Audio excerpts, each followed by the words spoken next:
शेतकऱ्यांना अजून मदत पोहोचली नाहीये असं सतेज पाटलांनी म्हटलंय। पॅकेजची केवळ घोषणा झाली आहे, प्रत्यक्षात शेतकऱ्यांच्या हातामध्ये काही नाही असं सतेज पाटलांनी म्हटलंय। मुख्यमंत्री सहाय्यता निधीमध्ये जर या अतिवृष्टी झालेल्या मराठवाड्याच्या शेतकऱ्यांसाठी निधी गोळा केला असेल त्या उद्देशानं म्हणतोय मी, तर तो शेतकऱ्यांना खर्च झाला पाहिजे। आता कुठल्या तरी तांत्रिक मुद्द्यावर मुख्यमंत्री सहाय्यता निधीतनं निधी देता येत नाही असं म्हणणं संयुक्तिक ठरणार नाही। अजून पॅकेज पोचलेलं नाही शेतकऱ्यांना। मराठवाड्यातल्या शेतकऱ्यांची अशी अवस्था त्या ठिकाणी झालेल्या घोषणा झाल्या, जशी अतिवृष्टी झाली तशी घोषणांची अतिवृष्टी झाली, परंतु प्रत्यक्षात शेतकऱ्याच्या हातात काय पडलं का, तर काही पडलेलं नाही।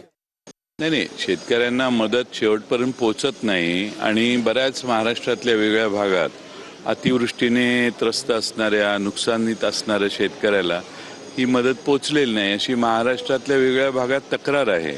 लोक तक्रार करतात, ती विरोधी पक्ष म्हणून आमच्याकडे येते, म्हणून आम्ही आवाज उठवतो। त्यामुळं सरकार कितीही म्हणत असलं, किती पैसे वाटले आणि किती नाही, तर मला वाटतं की लोकांचं समाधान झालेलं नाही। तरी दृश्य आपण पाहताय, राज ठाकरे हे आता ठाण्याकडे निघालेले आहेत। 2008 मधील मनसे आंदोलन प्रकरणामध्ये आज सुनावणी होते आणि या सुनावणीसाठी राज ठाकरे यांची कोर्टामध्ये हजेरी असणार आहे। सुनावणीसाठी राज ठाकरे ठाण्याकडे आता रवाना झालेले आहेत। ठाणे रेल्वे कोर्टातील सुनावणीला राज ठाकरे आज प्रत्यक्ष हजर राहणार आहेत। परप्रांतीयांच्या रेल्वे भरती प्रकरणावरून मनसेनं आंदोलन केलेलं होतं। एक मोठं वादंग निर्माण झालेलं होतं त्यावेळेला। मराठी अमराठीचा मुद्दा, परप्रांतीयांना नोकऱ्या दिल्या जात आहेत, भूमिपुत्रांना नोकऱ्या दिल्या जात। उद्धव ठाकरे आता नागपूरसाठी रवाना झालेले आहेत। अधिवेशनामध्ये त्यांची आज उपस्थिती असेल। आज आणि उद्या उद्धव ठाकरे अधिवेशनामध्ये उपस्थित असतील। 14 तारखेपर्यंत हिवाळी अधिवेशन नागपूरमधलं हे सुरू राहणार आहे आणि 2 दिवसांसाठी उद्धव ठाकरे अधिवेशनासाठी उपस्थित असतील आणि यासाठी मातोश्री या त्यांच्या निवासस्थानावरून नागपूरला जाण्यासाठी उद्धव ठाकरे रवाना झालेले आहेत। त्यांच्यासोबत आदित्य ठाकरे सुद्धा आपण या ठिकाणी पाहताय।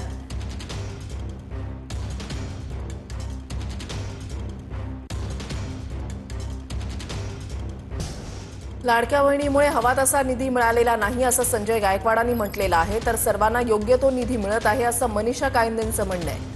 उशीर होतो पण निधी मिळत आहे असं मनीषा कायंदेंनी म्हटलंय। शिवसेनेच्या आमदारांना निधी दिला जात नाही का, हा पहिला प्रश्न आहे। आणि निधी मिळत नाही विकास कामांना, त्यामुळे भविष्यातील निवडणुकांना सामोरं कसं जायचं, हा प्रश्न आहे का आमदारांच्या समोर? हा प्रश्न सगळ्याच आमदारांसमोर आहे, शिवसेनेच्याच नाही सर्वच। कारण लाडक्या बहिणीमुळे अजून तर काही कोणाला फार निधी काही पाहिजे तसा मिळालेला नाहीये, हे खरं आहे। नक्कीच, पण यावर काही तोडगा निघालाय मुख्यमंत्री? आता पुढे बजेट सेशन आहे, राज्याची परिस्थिती सुधरेल, बजेटमध्ये पैसा येईल तेव्हा सगळ्यांना मिळेल अपेक्षा करतो। याच्यामध्ये काही तथ्य नाही आहे। सर्वांना जिकडे जिकडे योग्य आहे तिकडे तो निधी मिळत आहे आणि त्या प्रमाणात मिळत आहे, परंतु कधी अधेमध्ये असा उशीर होऊ शकतो पण निधी मिळतोय।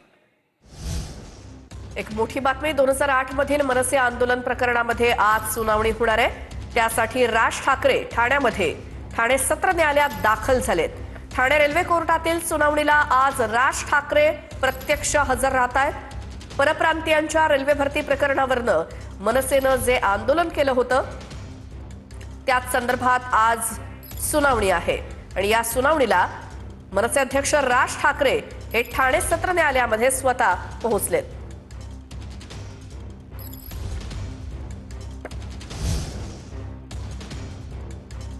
कृष्णा आमचे प्रतिनिधी आपल्या सोबत आहेत। कृष्णा, काय माहिती याबद्दल?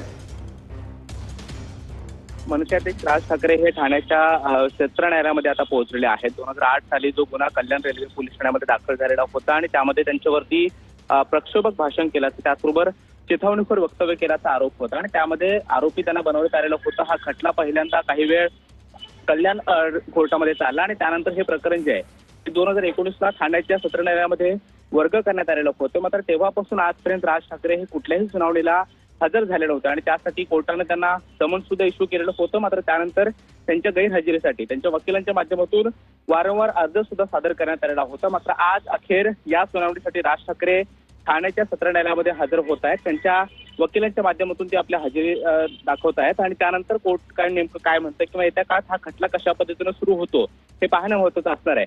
या सगळ्या प्रकरणामध्ये आता आपण पाहतोय की जवळपास 8 आरोपी आहेत आणि 8वे आरोपी म्हणून राज ठाकरे यांचा उल्लेख आहे।